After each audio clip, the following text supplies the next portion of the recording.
So let us start with this. My request is very crisp, short introductions of each one of you. It can go in any order. We'll keep this conversational. And number one and number two is, I wanted to take it later, but I thought maybe you should also tell the folks here how they can get in touch with you. It could be a LinkedIn or whatever works, all right? So let's go for it, please. Hello, am I audible? Yeah. Hi, thanks Vijetha. So a quick introduction of myself, and I'll try this, keep this crisp for you guys. I represent Hitachi Payments, which is a subsidiary of the Hitachi Group of Japan, like Vijetha mentioned. And I basically lead the corporate innovation and investments division for the group. And we're basically looking at partnering with founders such as yourselves. We're looking at capital partnerships. We're looking at commercial partnerships. So happy to connect and happy to take any questions in terms of what we do. In terms of how to connect with us, feel free to connect with me on LinkedIn. You can write an email to me. That's my name.surname@hitachipayments.com.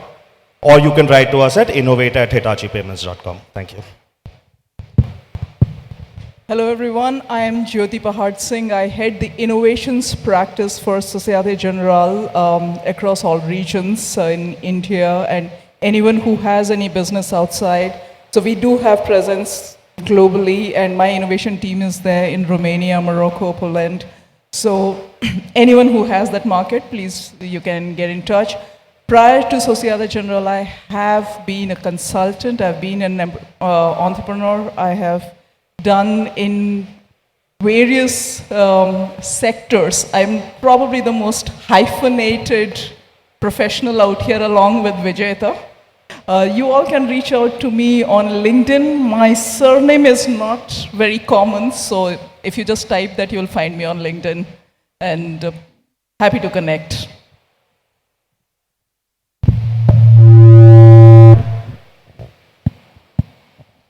Good afternoon, everyone. My name is George Paul. I head strategic alliances and partnerships at JioGenNext. JioGenNext is basically the startup program backed by Reliance Industries and Jio platforms. We work with early stage and growth stage startups that are aligned to our core businesses and help them explore synergies within the Reliance Jio ecosystem. The idea is that we have a market access program that's focused on AI, that's focused on retail tech. We are looking at digital solutions across enterprise use cases. And we do this entire program completely on pro bono basis. There's no equity, there's no fee attached to it.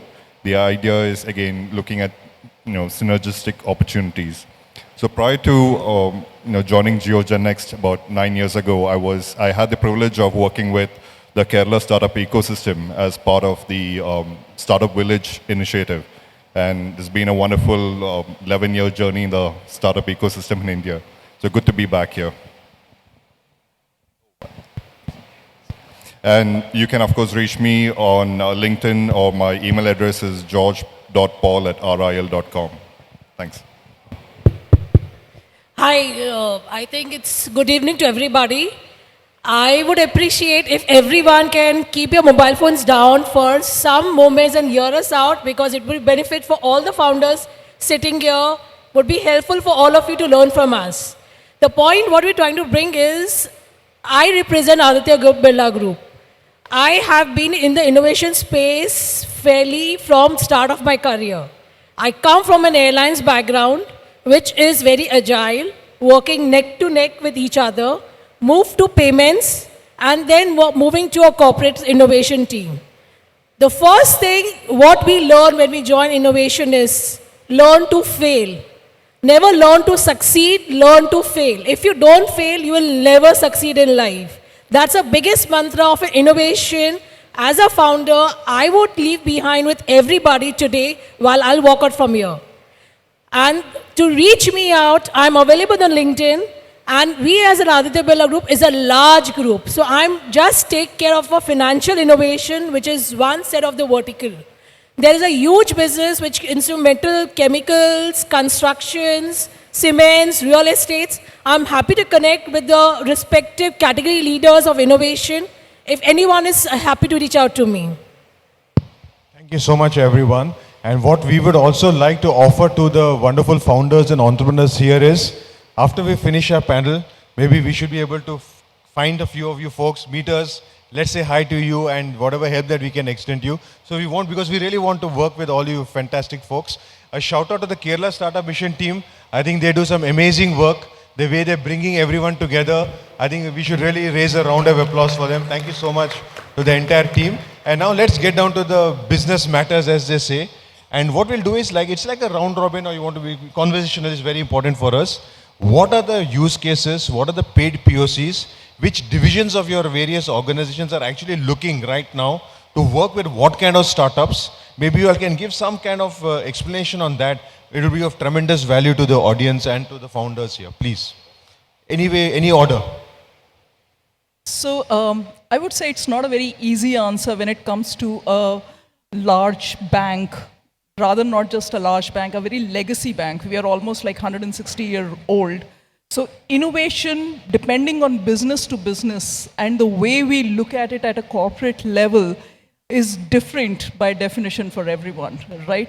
And it is not always, I mean, we don't look at startups only for the business growth at the moment, because it could be just about looking at solving world problems because we have to exist and function in the world. It could be about the climate, it could be about the diversity. So it could be tech, it could be non-tech. So use cases are many, and it's not always about, just going and putting in some equity and funds or putting them in an accelerator program. It could be about, can we do a white spacing out there, white labeling? Can we do just giving them some kind of a immediate use case to work on very small piece and gauge, is it a scalable model or not? So definitely reach out.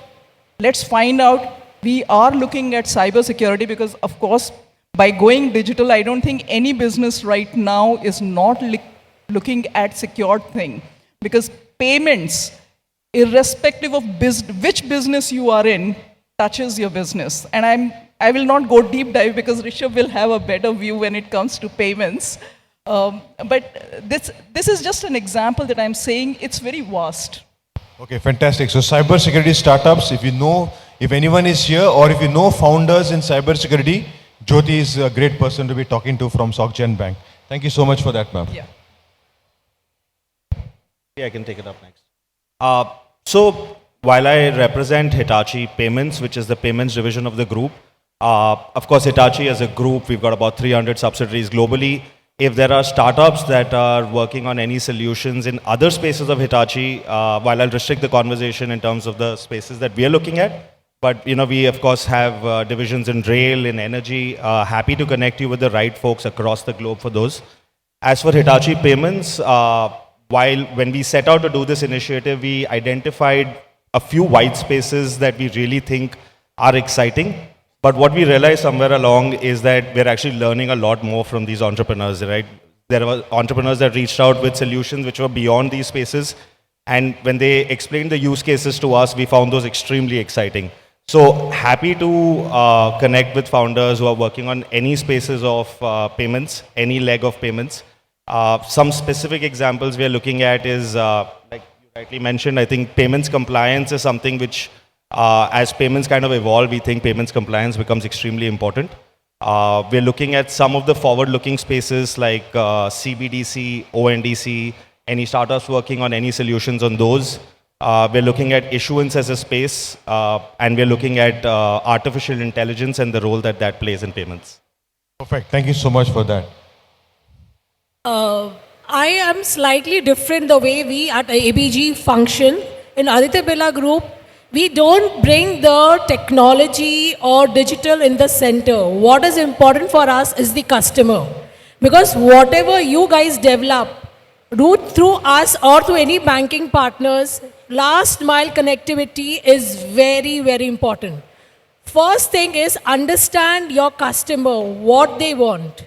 Passion is a fire, not an obsession. So keep the fire on, keeping the customer in mind. So what we do is we go out in the market, speak to customers at the grassroots level, understand what are the needs and pain points, bring it back, find an opportunity, do a competitive analysis, and then we start sourcing a solution from startups like you. So like a current example, what we're working on is revamping the entire distribution model for our financial services business. We are moving from a product sales to a solution-based selling, which could be right from a customization to a dynamic pricing to a real-time pricing.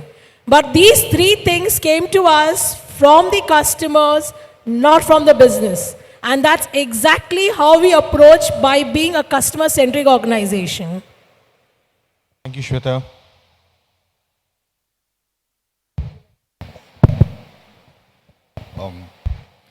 So keeping all modesty aside, one of the perks of working with India's largest private sector organization is the diverse businesses that we are in. Like I mentioned, we are in India's largest retailer. So any startup innovation, either on the logistics, back-end, storefront innovation, on e-commerce, that's something that we are definitely keen to understand and kind of collaborate. We have built India's largest telecommunication service provider as Jio, and all digital services that's built on top of the telecom infrastructure, be it on edtech, be it on healthcare, be it on financial services. That's again something that we are excited about. We have actively looked at enterprise use cases for startups in the AI space, startups in blockchain as well. And if you do have solutions that are great, happy to connect with you.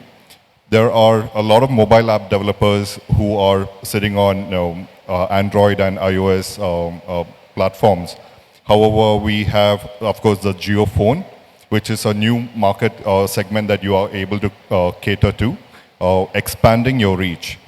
Beyond the Jio phones, there is also the Jio set-top box, which is reaching out to a larger audience in the urban populace. That's again something that we can help facilitate. So in terms of the stage that we are working with, we are looking at startups that are beyond the idea stage or the product market fit. So we are looking at startups that have a product live in the market, early customer traction, there is adequate market validation, so that we know when we are introducing the startups with the relevant business leaders, you are able to have meaningful conversations that can result into an active POC, which could lead into a commercial partnership with Reliance or its subsidiaries becoming a customer or a go-to-market partner. So ideally, we are looking at B2B or B2B2C kind of startups across all these sectors that I just mentioned. Thank you so much. So now what we will do to bring the conversation into is that we have the founders, we have the entrepreneurs, we have Kerala Startup Mission, we have people who are from different governments as well out here, right? So if the four of you have to give some simple input to founders and entrepreneurs, if they have to deal with you or your business unit teams, and if they have to prepare themselves to approach and also win the POCs or win the use cases and whatever opportunities that each of your massive organizations offer, how would they should go about it? And maybe you can give some practical insights on it. Again, any order and as useful and as simple as possible so we can give value to the folks out here. Thank you.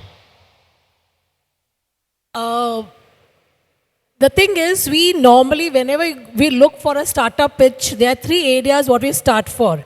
What is the problem you're trying to solve? What is your solution? And what is the action plan? Now, when we come to a problem we're trying to solve is, for example, when we spoke to the women in the country, women looks for a preventive care solution for an insurance business. They said, I don't want an insurance policy, I want a preventive care. Is there a way insurance company can help me give a preventive care solution?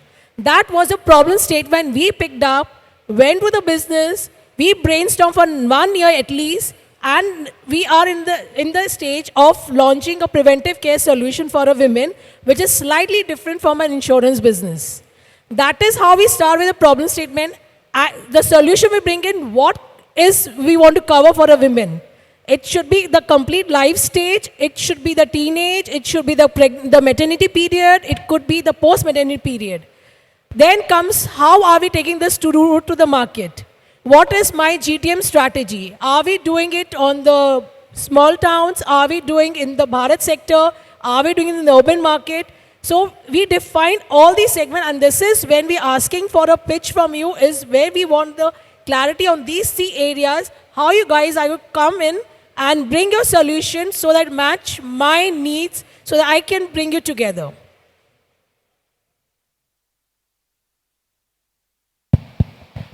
just to add on to what Sweta has mentioned, beyond just representing your own company, beyond representing what your business is talking about, what your product is capable of, do your homework in terms of understanding who you're pitching to.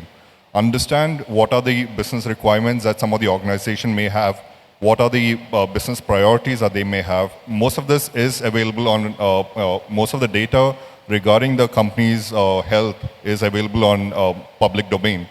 So depending on the kind of insights that you're able to bring. So for example, you are able to access any of the Reliance retail outlets, be it any format, standalone stores or shop and shop, or even online. If your company or as an entrepreneur, if you're able to identify a pain point as a customer as well, and if you have a solution that could address the pain point proactively, do highlight that when you're reaching out. Do highlight how your how your solution is going to address that critical pain point and what is going to be the business impact. Don't expect all the hand-holding to come from the enterprises right from day one. You come up with the ideas, you come up with the solutions that is tailored to the ideas, and we can of course work together to understand whether this is aligned to our business priorities. If there is any alternate suggestions or area of focus, we can look at implementing these ideas in a better use case as well. So in a nutshell, do your homework. Thank you. So I think I will talk about the banking sector, the BFSI, and especially because I represent a global bank. So this kind of caters to most of the global banks who would come to you. First of all, any startup who is maybe at a very early stage or an ideation stage, I don't think they would be the relevant partners, because someone at this level, at a bank of this size, they would always look for revenue or traction. If you have reached that kind of a stage and credibility, that is one part. Then most of you, when you're also approaching, let's understand that banking space is not a very easy space. There is a lot of confidentiality, the data protection. It's almost like a health sector, it's not a very easy entry per se. So being in that space, exactly what is the kind of a thing that you can bring into table? Something that George just mentioned about do your homework, because we have had some great startups coming into for the accelerator program, and yet things did not work out. I'm just using one of the use cases is fantastic product solution. The tech team was amazing, but they didn't have the business perspective. So expecting that the 100% mentorship of the business perspective will come may not work out. The same way, another fantastic solution, but we were not able to open up our data to them. So that association also did not work. I mean, how much so you can do with synthetic data if you're not able to scale? So there are these real challenges when somebody has to worry about governance and regulations. So if you're coming to a bank or a health sector, have patience, get your story right, ask the right kind of questions also with them, okay? Believe me, nobody is doing anybody a favor. This is the fantastic symbiotic environment, which means that we are looking at you so that we can reduce our timeline substantially for going to the market or implementing a solution. The same way, you may not be looking at us for funds, but maybe to the market reach, the real use cases. Let's utilize that mindfully, and I'm sure things would work out. And of course, bigger the organization, more the patience you need for entry. No, I think I'd agree with everything, particularly that last statement about being patient with a large organization. I think the only thing I can add to everything that they said, and this is coming from a personal experience of the startups we've been evaluating, is to very clearly identify why did you choose to come to us, what is the use case, and why are we the right partners to solve that with you, because that's what we're looking for. And I think the best way I can stress on this is to take the example of an entrepreneur that I met yesterday at Huddle. And he actually reached out to me one day prior. And his pitch on email was a one-line. It was a one-line pitch. He said, "Hi, Rishabh," and he just wrote the use case. He's saying that you guys have white label ATMs, and this is the solution I've created that can be built into the white label ATMs. There are 2 white label ATM providers in India. You're one of them, and this is what I can do with you. I immediately made time to meet him, right? So I think it doesn't have to be necessarily an attractive pitch.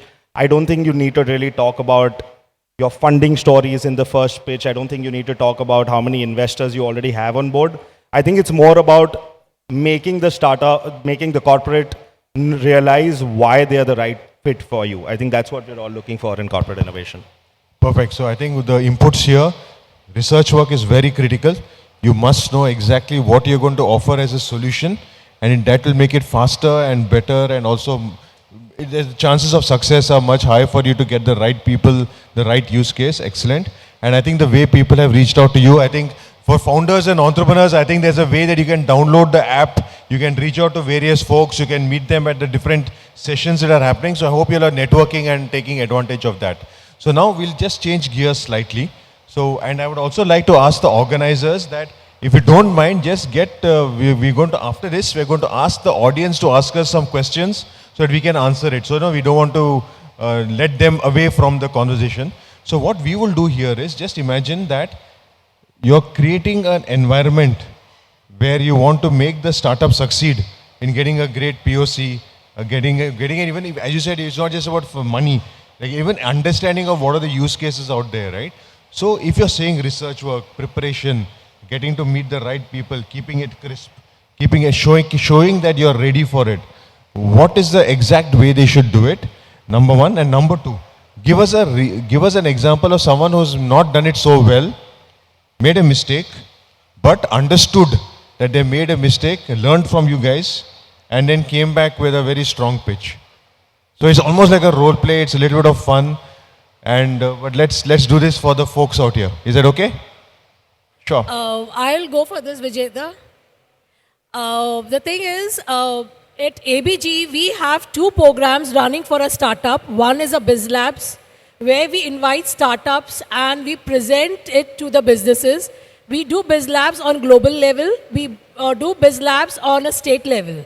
Second program, which is happening at Aditya Birla Capital, which is under Infinite program, which is fairly only bringing all the startups together, presenting a solution to the businesses so that the solution can be to be matched to the problem statements what you're looking for. The point where we're coming from is where I've seen a failure and it was a learning from me. I was mentoring a startup in Ahmedabad last year. They are into agri-financing, especially the cattle financing, and Gujarat is a big state for cattle financing. Those 2 gentlemen were both from a banking background who were very strong in agri-financing. They worked for 2 years, developed a fantastic solution. When they went out to the market, they realized that the target audience for the solutions are the women, not the men. So the entire work of 2 years has been gone down the drain. They have to restart the whole thing. And in 6 months, they came up with a fantastic solution targeting the women. Because the cattle owners in the Gujarat are the women, not the men. The men are the one who only handle the finances, not the decision makers. This was a big learning for them because they never did the market study. So from this, the learning, what I would like to share is understand your customer, understand your market before you even venture out with your own passion to drive this. So I have a quote which I normally keep reminding myself, which Albert Einstein have said, 3 rules of working. Out of a clutter, create a simplicity. Out of a discord, create a harmony. And in the middle of difficulties lies the opportunity. Thank you, Sweta. In terms of expectations, I think it is important for us to clarify that we are not in the business of taking the startup business. A lot of the startups hesitate to reach out to large enterprises thinking that, oh, they are so big, they're going to gobble us up, they're going to take over our IP and stuff like that. There is so much apprehensions, but you're failing to see the opportunity by having an open conversation. I think that is very critical. And in terms of the success stories, we've early on in the JioGenNext programs, we have had startups who were still exploring the product market fit phase. And during the period of the program, which was back then 4-month long, they have got opportunities to interact with a lot of business leaders, to get inputs from their potential customers who are acting as mentors, getting years of industry insights or domain expertise and all the experience that combines with it, condensed into very consumable manner through these mentorship programs. And through these conversations, of course, there were a lot of the POC or pilot conversations that kind of initiated. Unfortunately, the pilots could not have happened. However, the fact that they were doing a POC with the large enterprise kind of gave additional credibility to these startups, which helped them close some of the customers outside, and also helped them get funding as well because of the POC conversations that were happening. However, the startup has gone on to build the product at scale. They've been able to build a very successful business. And after a period of 2 years, they have come back through the JioGenNext team. They were able to get audience with the relevant business unit leaders again and showcase the kind of delta that they have covered in this particular period.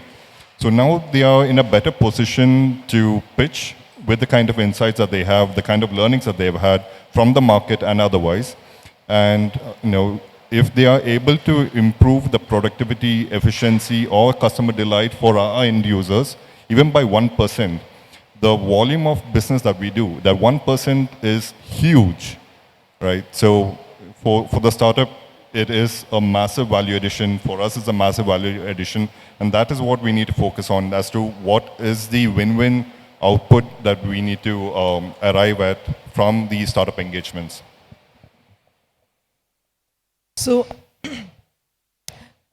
as you're also from a global bank, you understand I can't take names of the startups. So when we say about the innovation aspect of it, I do have examples, not just about the engagement with the startups with whom we engaged, what didn't work, and then we had to come back, revisit, the entire drawing board and do it, but also our internal startup as to which market did we address and that wasn't right, and then we went to another market along with the startup, and that did work. So such situations have happened. Those are mainly in the areas of early warning signals and anti-money laundering. All of this took some time. So when we look at innovations, I will take just 1 minute prior to just the setting. The innovations, especially with the startup, it broadly falls under the open innovation, right? And that too is not all, because open innovation is also academia. Open innovation is government bodies, the startups, the private industry peers. We could be just collaborating with you or anyone sitting out here, right? And when we are doing that, during that time also we can involve a startup working with us to have a richness in that particular engagement, either through a consortium or through that co-building and co-creating. If we have not designed it well, or if we have just jumped on this idea that everybody knows it, they are showing signs and it is good, but it has not been done in a drawing board well, it can give you a root shock, and then the fail fast model. While I don't believe that we should keep learning to fail, I feel we should learn from fail. Because no matter what, everybody fails in some way or the other. So we should learn from fail. But it should be a fail fast model. Don't stick to it emotionally, right? Move on. Because innovations is that space. You should just quickly learn from it and pivot out of it, close out of it, pause out of it, things like that. So we've had many instances, mainly because the team that I manage, the narrative for my entire team is whether you are experimenting with a new technology, with a new use case, with an existing use case, keep your eyes open, be mindful. Which direction is it going? Is it really going to solve the problem? And is it too much of an effort for a small ROI? And ROI could be productivity, efficiency, effort, money, doesn't matter. So, because for us, the client can be the end customer and also for our group bank. So, keeping that in mind, I would say yes, we have multiple stories from which we keep learning, and I don't think there is an end to it, because technology in itself, which is the enabler of all innovations these days, which also changes the process, is moving so fast. So, how can we have a cookie cutter solution? Thank you, Jyoti. So we're actually kind of young in this program, so I don't really have a failure to success story. I do have a example of maybe something that startups should not do when talking to corporates. And so again, I can't name the startup, of course, but we were talking to one of these very early stage startups, extremely excited about the product that they had created. We had done a lot of evaluation on the solution. And a couple of weeks later, I got an email from the founder that they had sent to all of the investors, existing investors of the company, which said that Hitachi has given us a firm commitment of $2 million, which was not true. And when I kind of reached out to them, and they said, look, we have to do this because of how our current investors are putting some pressure on who are you talking to. So I think what I'm getting at is something that Dina and Ganesh were touching upon earlier, which is more of governance, and really what you're betting on so early is the founder, right? And despite having a great product, a great solution, we unfortunately couldn't partner with them because there was a bit of a governance challenge that we saw with the founders there. Awesome. So here you're talking about learn to fail, learn from failure. Yes, don't misrepresent what not to do, and be very careful about that. I think, George, you also said that large companies, the open innovation programs, co-creation programs, it's not really about the IP or that we want to steal the ideas from the startups, but we really want to work with them. We want to help them. And I think that's what makes the difference. So as we just kind of scan the audience, is there any entrepreneurs or founders here who want to ask some questions here? Can you just raise the hands so that the organizers know about it? If anyone wants to interact. Okay, so we're giving that opportunity to you, because the other aspect that we want to talk about, if you remember just before we came on stage, we are sitting in Kerala, we are from different parts of the city, global organizations, very huge opportunities for the founders. Is there something that you would like to give some very specific input, that just because you're from Kerala or a smaller town, a confidence building measure, or does it really matter? Or if it matters, what really matters? It's not maybe some of the things that they think matter, it doesn't really matter, but what really matters, they may not be thinking about it. I'm sure this is a real googly question, if it may, I hope not, but would you like to talk something about that? Just for the founder's perspective, right, because we're here to help them, and we're here as community leaders also, and not just as enterprise leaders. So anyone can go ahead, yeah. I'll answer this. I'm slightly moving out from the world of Aditya Birla Group. And the reason this is because a lot of founders will really relate to that, because the example I'm going to give is coming from a very small town. Everyone knows about Jet Airways and Kingfisher. In 2008, there was a neck-to-neck fight between them. To add the spice on the entire disruption came the Air Deccan.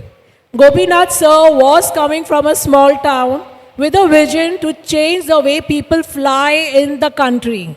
He bought low-cost carrier where you don't have to pay for anything, just buy a ticket, fly from one point to the other, fine. Jet Airways was dead, Kingfisher was dead, Indigo started, SpiceJet came in, everybody revived back with just one man coming from a small town. The point here we're bringing, your small town mindset is not important. Your passion, which brings fire, is important. And if the passion is supported by a proper research, market, or able to solve a problem, you will go heights, you will touch the sky. And Air Deccan is the biggest example in the Indian history which has actually proved you can go fly high. Thank you. I'm a great fan of frugal innovation, no matter what. That all stems from limited resources, zero to limited resources. And somehow all of us who are there coming from tier 1 city, let's accept it. when it comes to resources, not our lifestyle, but resources even for startups. All those people who are from Bangalore and Mumbai, you are so privileged. Everything is available for you. And sometimes that whole thought process doesn't go. And when it is from a tier 2 or a tier 3 city, they start becoming far more creative. The resiliency is there.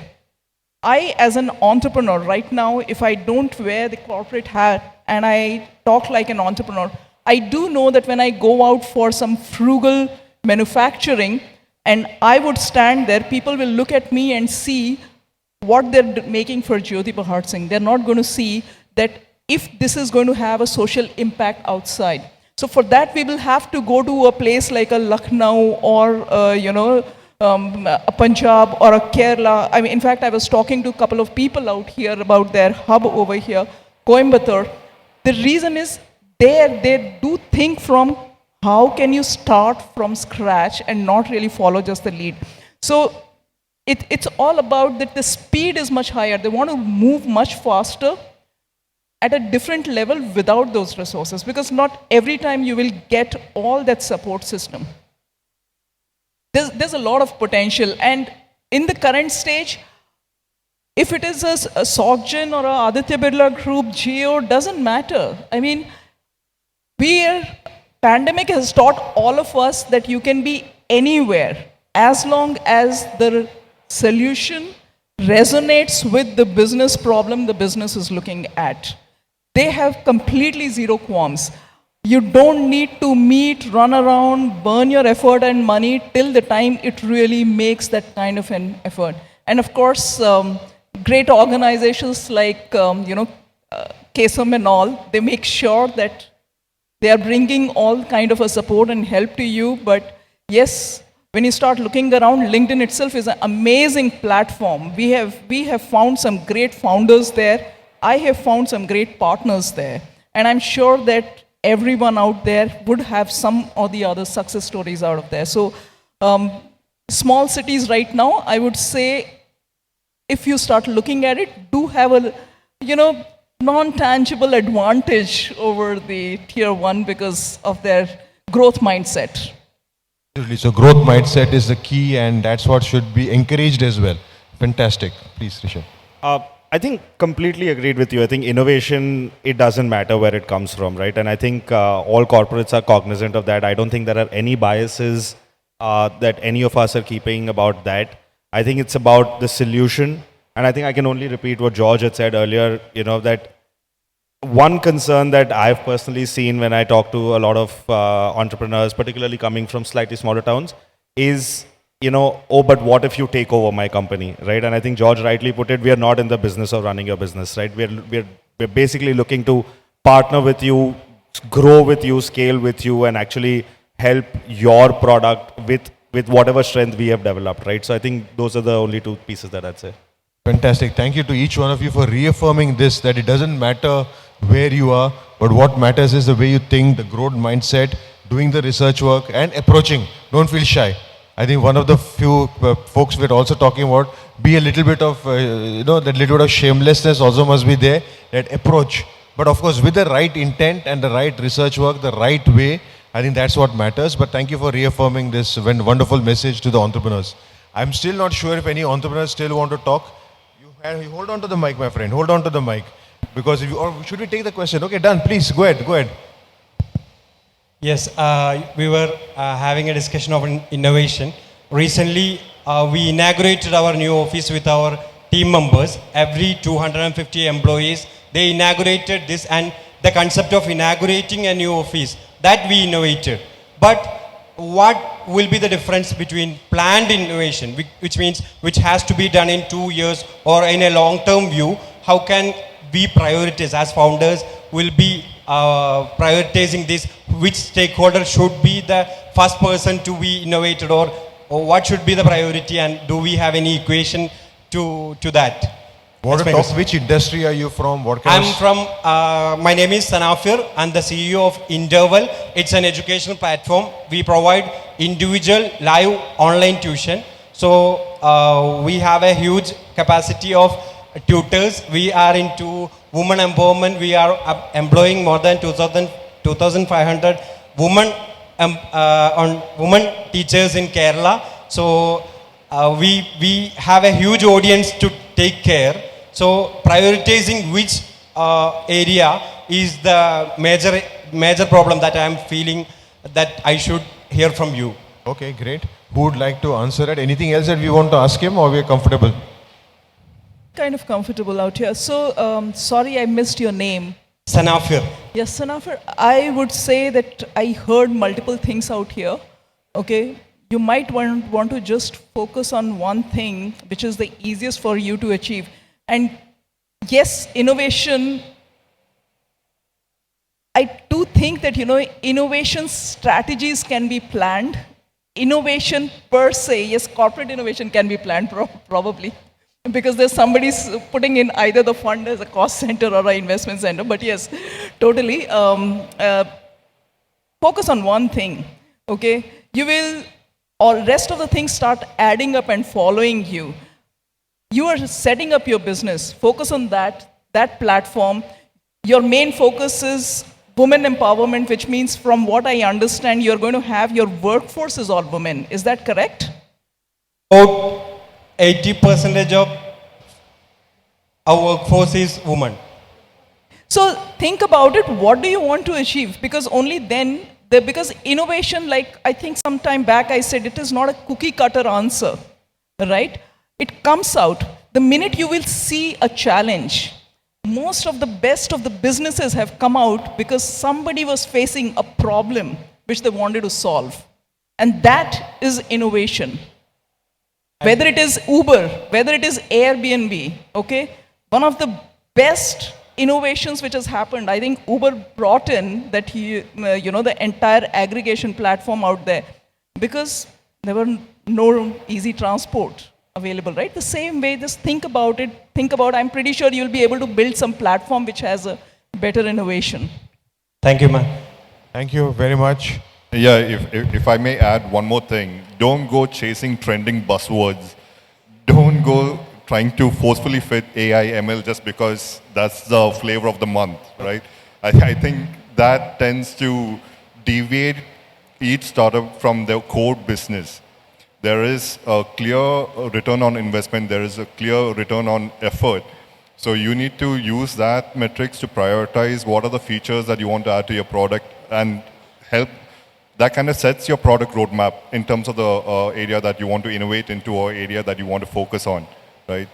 You also need to stay true to your primary cause and have these kind of converge. So that's my only 2 cents. Thank you, sir. I do want to add here, because in the last, not just 2 days, but earlier also I've come across, thank you, I'm talking to everyone now, is many a time startups come and exactly that what happens. They start with what an awesome technology they are using. And it's a buzzword. It happens. We get so excited about Gen AI, metaverse, quantum, blockchain, everything.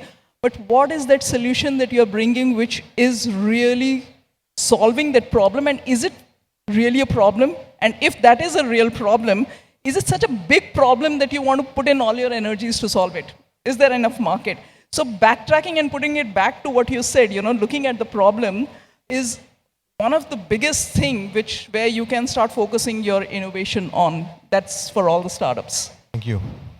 Yeah, no, I think I'd probably just add for you and for the larger group that one thing which I always recommend is talking to relevant stakeholders, right? I think sometimes you're so invested in solving or prioritizing something that we believe is the right solution, which may be, but it always helps to talk to the relevant stakeholders, right? And platforms like ASUM, Huddle is a great platform, right? Talk to governments, talk to other corporates, talk to other startups, talk to people as consumers, right? Pitch your product to me as a consumer, tell me I have these 2 products, which one should I prioritize? And I probably may have a view, right? So I think talking to relevant stakeholders is a great way to learn how to prioritize. Perfect. Thank you so much. Is there anyone with a crisp question left? Because we have precisely 90 seconds, 88 seconds now after I finish speaking. Okay, there doesn't seem to anyone, so I think we need to wind up. But what I would love to have from each one of you, this is a corollary of your what you all just spoke about this, right? But still think from your different perspectives, the industries, the size of your organization. I'm sure there's a lot of brainstorming happening within your companies as to what would be the future sectors. What kind of open innovation programs or co-creation programs you all are going to be running over the next 6 months? And this third question would be like, how exactly do you think this is going to really make an impact? Because impact is important. It's not just we're doing it for the sake of doing it. So if you have to give some pointers, closing remarks to the folks out here, would love to have that, please. In no particular order. The thing is, from our Aditya Birla group perspective, there are multiple themes because we recently concluded a future Vista studies, where we came up with certain themes of what is likely to happen by 2030, which talks about certain areas of new consumers coming in the financial sector, of which women is the biggest one. Regulators today are talking a lot about getting women in financial domain. Through literacy to inclusion, there are a lot of stuff happening around women. Then there is a new segment which is upcoming and which is coming exactly from a town where the population is less than 1 lakh, is small towns. There the aspiration level is way high, which even I can't imagine sitting in a metro. So these are certain future vistas, what we think are rising up. Vijetha, just before I wind up, I personally, from my start of my career, I'm using one tool for innovation, which normally known as 5 wives and 1 husband, which is who, what, when, why, and how. Please put your problems in these 5 buckets, you will get your solution on your own. If you're stuck even with one, you're not ready to go to the market. And it's a very, very simple tool. Even you can try on your personal self to increase a personal brand, you will get your answer for yourself. First of all, thank you for this opportunity. And as at JioGenNext, we are constantly looking for innovative and disruptive startups that can be part of our market access program. Like I mentioned, any startup that have a solution that can fit into our businesses, more than happy to look at them and touch base one-on-one and take the conversation forward from there.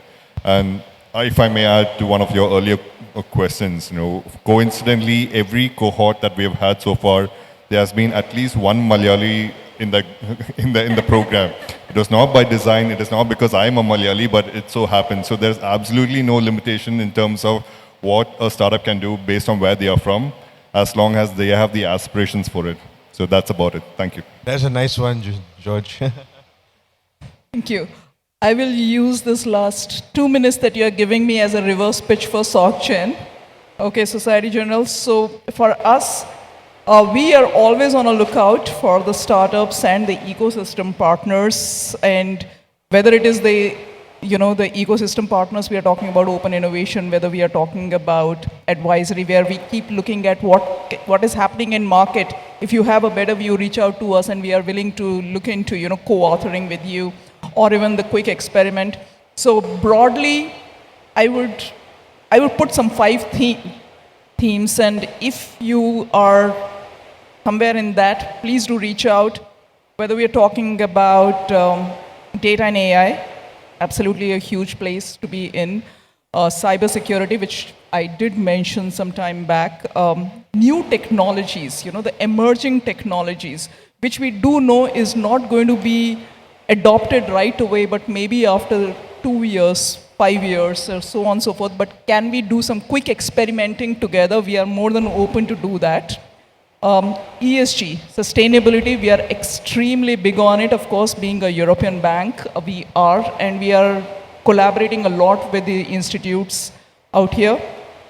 And one point, the talent, the employee experience, the wellnesses. This is one of the very key attention area for the bank, because we do feel that if we are not able to set our internal force right, none of these productivity, innovation, and efficiency happen. So we are literally working on finding solutions in all of these. More than happy if you can do a shout out and say, hey, I have something interesting for you and let's connect. Thank you. Sure. I think I'll probably just repeat what I said at the start of the conversation, that we're always looking for new solutions, right? I mean, we truly accept that we don't know everything, and we're looking out to the startups to actually educate us. When we started off, we had 2 focus areas. We've already expanded that to 5. As we stand, we've got 5, and I can just repeat those again. It's artificial intelligence, payments compliance, card issuance services, blockchain, Web3 solutions, and cross-border remittance solutions. But beyond these, any other solution, anybody working on any fintech, banking solutions, believe that Hitachi could be a good partner with its kind of network and distribution. More than happy to connect and hear you out. Perfect. Thank you so much to each and every one of you folks for making this really incredible. I've learned a lot. Thank you so much. And thank you to the wonderful audience who have been patiently listening to us. Thank you, gentlemen and ladies, for being with us.